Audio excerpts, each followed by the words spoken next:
Hello everyone, welcome back to my All the Mods Star Guide, part 2. So last episode I did sort of talk about what we were going to do next, and I kind of decided bees, we should definitely talk about bees. There's a couple of bees that are really useful, a few that are needed, in fact one that is definitely needed because the Dragon Soul requires these draconic chunks which come from draconic bees. And yeah, a couple that you can skip if you want to, but I've found these to be like the best way of getting things. So that is the wasted radioactive bee, and we'll go over those with a bit of compact machines and stuff in a bit. And the insanium bee, because that is just, in my opinion, slightly better than setting up a huge ass farm. But yeah, let's go over bees a little bit. Let's start off with just how to get started with bees, I suppose. So the first thing you want to know about bees is you can block them in like this, and this does count. They need a flower to pollinate on. This one's going mental, look at him. And then they'll pop into their either bee nest, or you can make these beehives. So if we look at the recipe of this, it's just a bit of honeycomb and any sort of plank, and you can make bee nests like that. There is a really easy way of getting lots of honeycombs to begin with, and lots of honey blocks as well. And that involves some trees. I'm over in my actual, Let's Play world. Just wanted to show these trees off. These are amazing because, well, as you can see, they've got honeycomb in them. You can, I'm not in creative, just have to remind myself. So you can get like a bunch of honeycomb from this, and then if you can fly up in there, get a load of honey as well. It's pretty useful. Okay, it says it under my map, but you might not be able to see it. But this is a Stony Peaks, but I think like over here it's something different. Anyway, you're going to want to look for these mahogany trees because it's a good way to get honeycomb. And then you can use those honeycombs in, I think you can dissolve it and do some stuff with that. Or you can use a multi-servo press to get the actual full-on honeycombs out. And then you can use that to make like your, beehives or bee houses, whatever you want to call them. If you're having real trouble trying to find bees, you can actually make bees. This is a vanilla thing, I think. But what you can do is you can plant down some birch, I think is the best. Plant down some birch saplings. Put some flowers around it. I don't know if it needs to be all the way around. Vanilla isn't my thing. But anyway, you can grow it up. And then I think there's like a 2% chance that the birch tree will have a beehive on it. So that's how you go and find bees and maybe get some honey as well. Once you've got some honey, it would be good to make some beehives, but you can also upgrade them to the advanced oak beehive in this situation. You can have different wood types of this. But you also might want to just grab bees whilst you're out and about. You can use the mob yoinker. That is one way to do it, but there's an even easier way, which is these bee cages. And if you have a look at that, it's just some honey bottles, which if you've already got your honey blocks from the tree, you can get 4 honey bottles out of. And if I get rid of this bit of glass right here, this bee will be free, and we can capture him again with the bee cage. Let's do one of those, and you shift and then right click, and then you got yourself a bee cage with a bee in it. This works for all of the productive bees. Let me grab one of these, and we'll. This is really difficult because we want him in there. Oh, he's turned into the other type of bee. Interesting. Right, let's get you back. No. There we go. Got a self-trap door. I am going to do that and then close the door. That didn't really work, did it? Straight in there. There we go. He's in. Can't get away. He is going for this flower over here, though, which is not ideal, but it's fine. It's fine. This one over here seems alright. But yeah, that's one way to get some bees just out and about. Another way is he doesn't really like this one, does he? So let's pick him up. When you've got a one of these advanced oak beehives that you see right here, which by the way, the recipe for this is just some honeycombs, which you should already have. One of those beehives, which also includes honeycombs right there. You need some shears and a campfire and some logs. And you get one of these. These are really cool because if you place them down, they've got an inventory and you can right click on them. You can't do that with the regular ones. Like, these don't open up, whereas these do. And you can pipe in and pipe out. So that's perfect for automating bees. So what we can do is, I'm just going to stick this bee in here like that. I think he is... Okay, are you still looking over here? Why? He's going to try and get this flower here. Spin around, go in this advanced oak beehive. I've added an expansion box, which this one is just more honeycomb. So once you've got honeycomb, you're set, basically. And as you can see, the bee goes in there. You can see like some of the modifiers. So other bees can have other modifiers.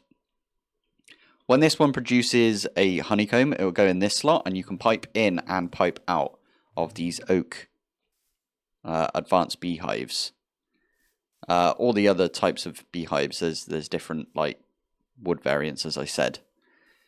So that's how you get your first bees. You might want to get a couple. This one can hold 5 with the expansion box. So you can have 5 of them just sat in here, producing new honey over and over. And as I said, you can pipe out of those. You don't actually need to give it bottles. So you can add bottles in there. I've added them manually.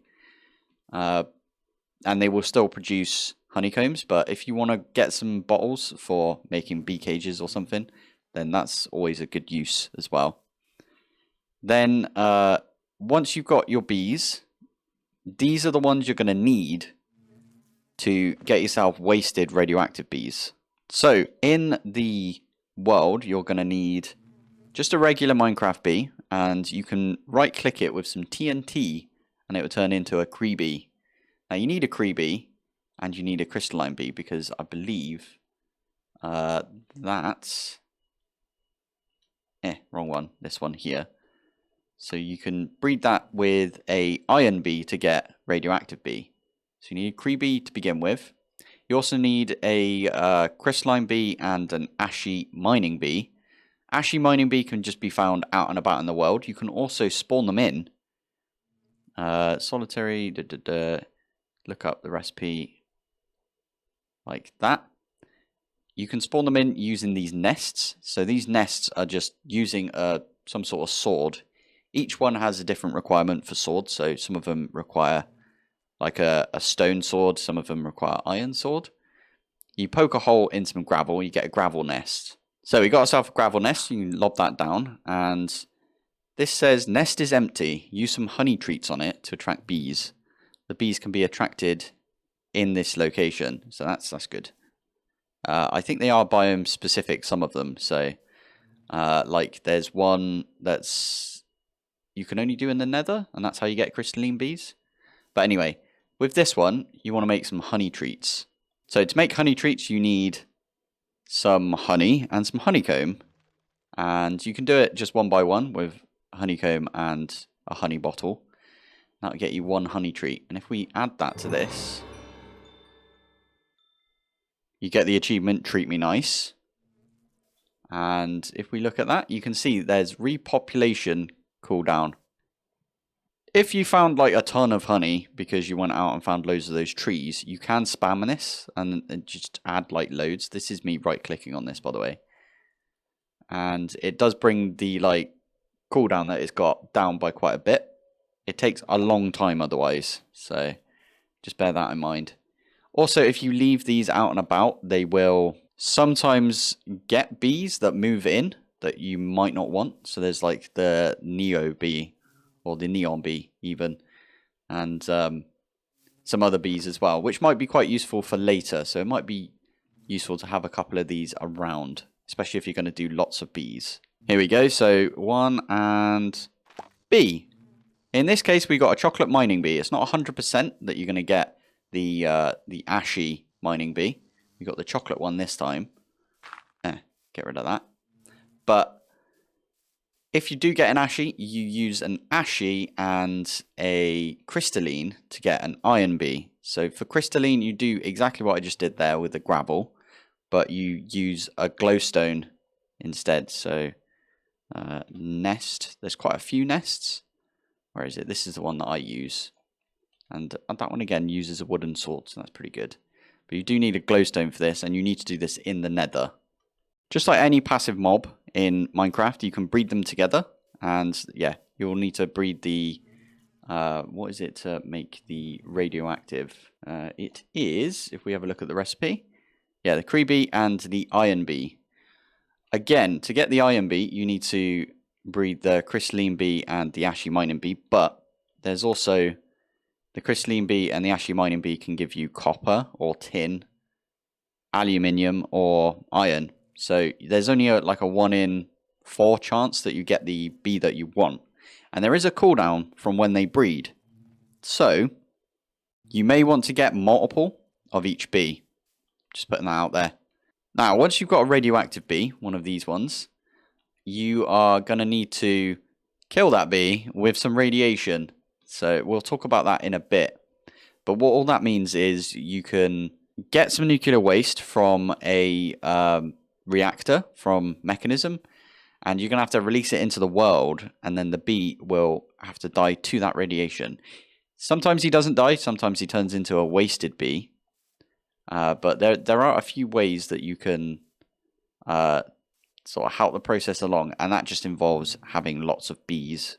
I'll tell you what, I'll go over my setup that I have in my Let's Play world. So in my Let's Play world, I have set this up in a compact machine. It's not the biggest compact machine, and it doesn't need to be.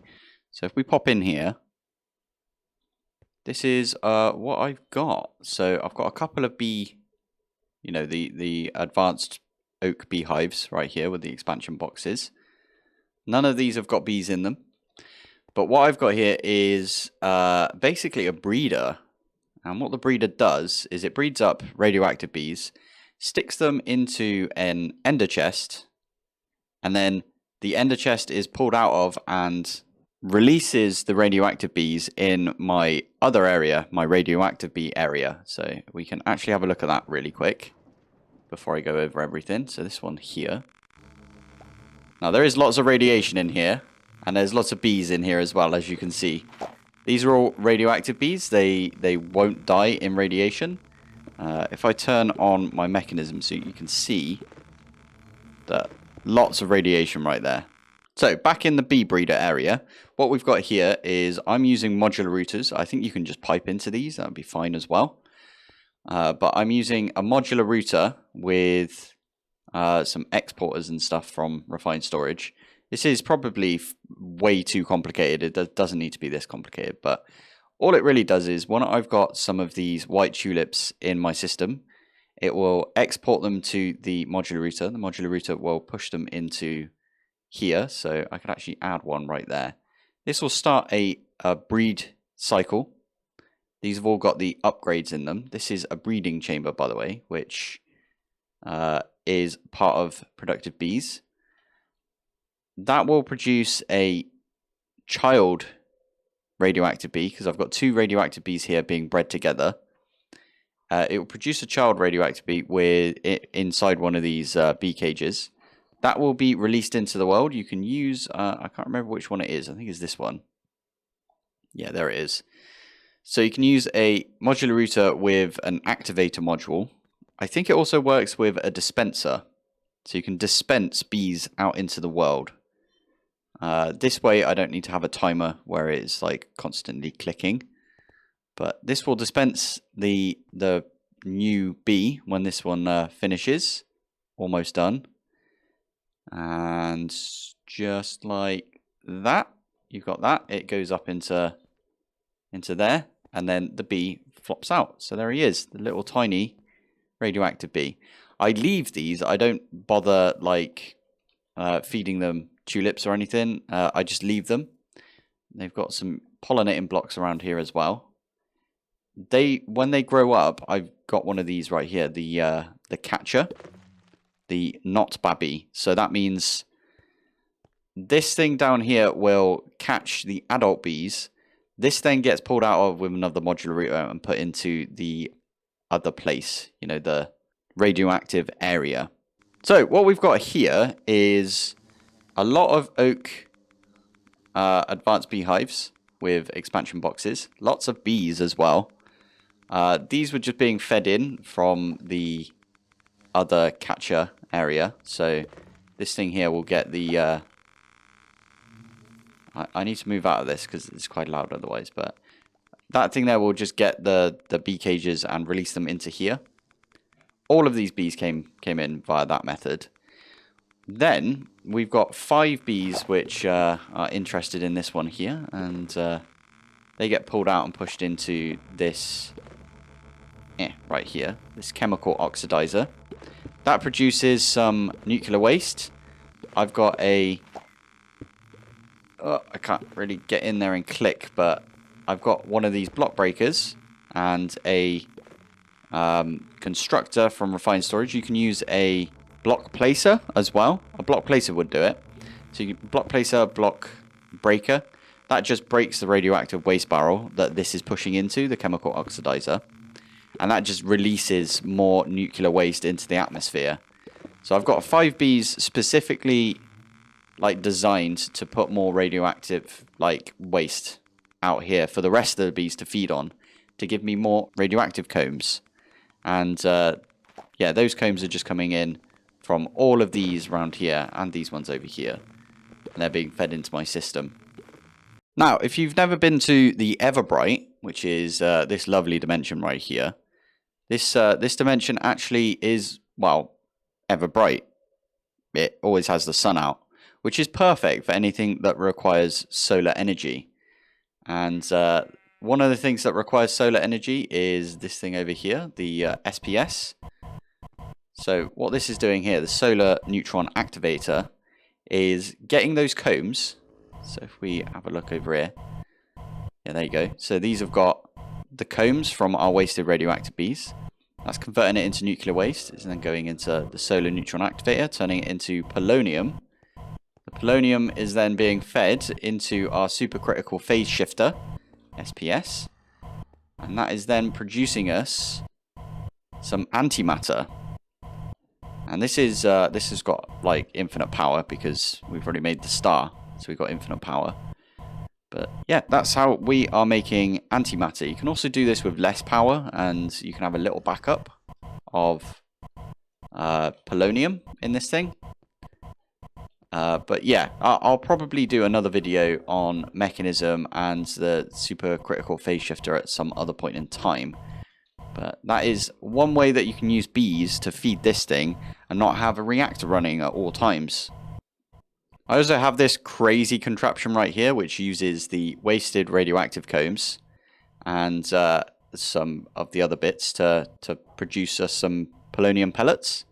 So again, polonium pellets are by using some polonium, which you get from the solar neutron activator, in a pressurized reaction chamber with some fluorite dust.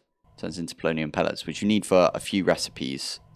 The production of polonium pellets and plutonium pellets, actually, I'm thinking about it, because this one is using the isotopic centrifuge, or however you want to say it. When you produce one, you actually produce some spent nuclear waste.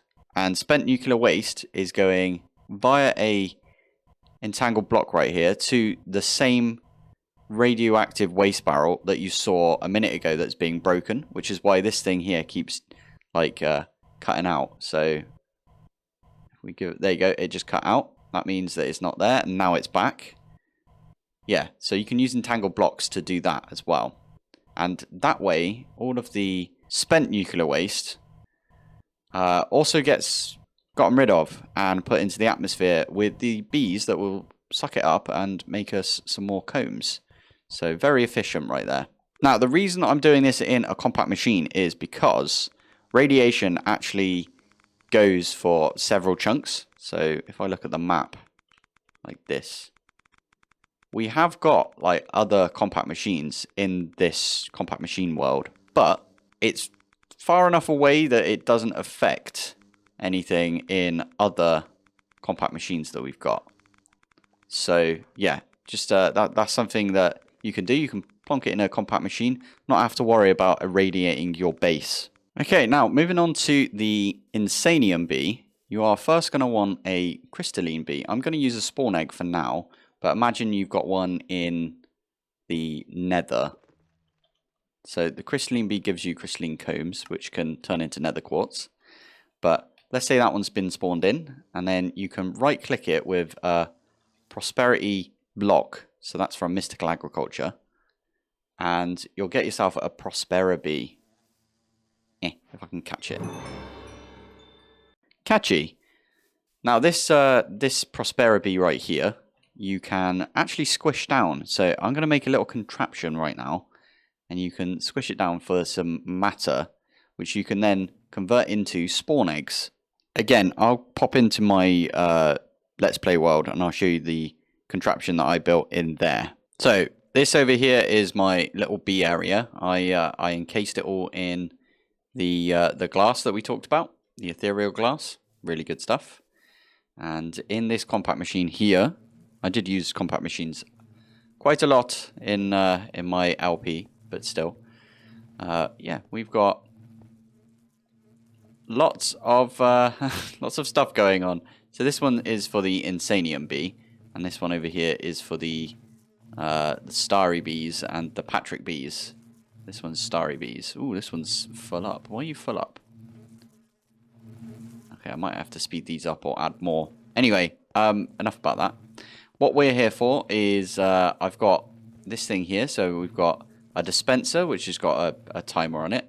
We could have used a modular router, as we found out, to use an activator card, which will just plonk the cage out.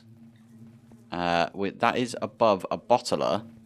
I then put a mob detector from Industrial Foregoing with a bit of redstone on top to activate the piston. So all you really need to do is have a bottler, a piston, and some bottles in there. I don't know if you need the honey treats, but I don't think you do actually. Let me take those out. Yeah, thank you. So what happens here is have we got any bees that I can grab for my system? We've got a crystalline bee. Let's use that one. So in this case, we're going to squish this crystalline bee down. So I'm going to stick it in like that. The timer will go off. Ah, that's an issue right there because it is a child bee. So you can't really do anything about that until it grows up. We can grab him out of there, to be fair, but yeah. Once he's grown up, he'll get squished down. The bee matter will come out as a bottle. So bee matter comes out like this, squashed bee matter or material. That is just flung out into the world. I've got another modular router. Apologies for all the modular routers, but it is a fantastic mod. With a vacuum upgrade, that will suck up the bee matter and chuck it in a centrifuge. So you centrifuge it again, and you'll get yourself a load of these different gene samples. So the gene samples, you can get these using a Pokey upgrade, but we'll talk about upgrades in a bit. But what these are all of the different, like this one here, we've got a hostile temper, we've got normal temper right there, we've got like high productivity, and there are a few in here. So this one here is for a prismarine. So that once we've got 100% on here, and you can combine gene samples together. So we've got like 100% of crystalline bees right there. So if we had like another 8% of crystalline bee, we can combine it with this one to make another 100%. So what we do is we squish a bunch of Prospera bees down. You get enough to make, so if I do one of these, you get enough to add to a honey treat. You can then use a honey treat in a incubator, which is another machine from productive bees, with an egg, and it will form like all of the different bees that you can see right here. What we're going for is a Prospera bee egg.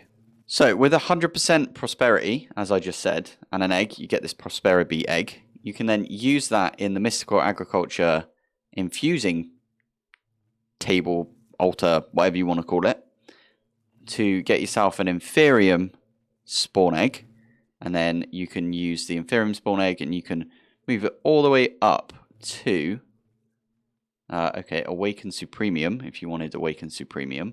You can also get yourself from Supremium to Insanium. I forgot you could do this. You can make Awaken Supremium B, but yeah. That'll get you an Insanium bee, like we have over here. And these Insanium bees, again, the textures don't show up, but when they're in the world, you do see them, so it's a bit weird. But yeah, these Insanium bees, I've also added like all the best traits to them, so you can also feed them those honey treats with specific things on it. So you can add like, where is it? We've got, let's try this one here. So productivity high, you can just add them like this. You can feed this now to any bee in the world. Why have I got resistance? That's pretty cool. But yeah, you can feed this to one of the bees and it will change its traits. So this one here has already got high productivity, and that way you can get like insane bees. Honestly, these are, well, you can see I've got quite a lot, and I've used like a bunch of this to make ATM stars. Now I will admit that these are a little bit quicker than they should be, because I used a thing called a crystal staff. So I've got one right here, I've got another one right here. So what this does is it lets you speed up any machine that you've got. So I actually sped up these centrifuges. I'm going to do it a couple more times. So you can see right there, it's going like super quick. And then one more, and it's going even quicker. I have to do it on the bottom one as well. But yeah, these things, this crystal wand is very, very useful. You can use it on anything. Like right there, I've got loads of oily bees. I will say you need to put the pollinating block down as well. So for the Insanium bee, it needs one of these Insanium blocks. There's a thing called a feeding slab. So I've got loads of feeding slabs down here because I was planning on adding extra bees. But what a feeding slab is, it's just somewhere where you can just plonk items. So we can put like a flower in there and you can see if flowers there. And it just means that you don't have to have it out in the world. So we could have an ATM Star block right here where this is, but instead we've just got one in a feeding slab. This is super useful when it comes to like the wither. I think it's called the withered bee. This one here, withered bee. So what this one does is it produces these withered combs, which then get you these skull chip fragment thingies, which gets you wither skeleton skulls. But the wither bee itself, the pollinating flower, is a wither rose, and if you have one planted and you walk over it, you get withered, and it's so annoying. So sticking it in one of these feeding slabs, very useful for that. If you want a more in-depth sort of look at this, then check out my ATM 8 series, because yeah, the ATM 8 series, I build these as I'm thinking of them, so you'll get to see the thought process behind it as well. Now, there are a few upgrades you can get for the beehives, and, well, the advanced beehives at least. So if you look over here, there's a few slots that you've got. So here are the upgrades that you can get. I'll start from down here. So the productivity upgrade actually requires the draconic chunks, which we talked about earlier, which come from the draconic bee. You can find this one in the end. It's just floating about. Take a few of these bee cages with you. I haven't mentioned it yet, but there are sturdy bee cages that you can find in chests, or you can trade it with villagers. Did not realize that, but these are really good. The ones that you can make yourself, these ones, are one-time use. So you pick up a bee, and the next time you place them down, the bee cage will be gone. Whereas the sturdy ones are like that you can just keep them forever. So they're really useful. But the productivity upgrade, it just increases the output that the bees give you. So you can have like 4 productivity upgrades in here, and you'll get multiple honeycombs per bee. Along with that, you can have this speed upgrade. This one's really good for some of the other bits and bobs that we've got in this mod. So the speed upgrade can go in the centrifuge, for example, and it just speeds the centrifuge up. It also, multiple upgrades can be installed for greater time decrease. So it decreases the amount of time that they're spent in the hive. That doesn't increase the amount of honeycombs they're going to give you, but it does mean that they'll pop out and pop back in and pop out again, giving you more honeycombs in that respect. There is the bee upgrade, and that is basically if you were to breed the bees together using some flowers, for example, then this is pretty much the same thing, except when they pop out, they've got a chance of having another bee pop out with them, a little child bee. So very useful.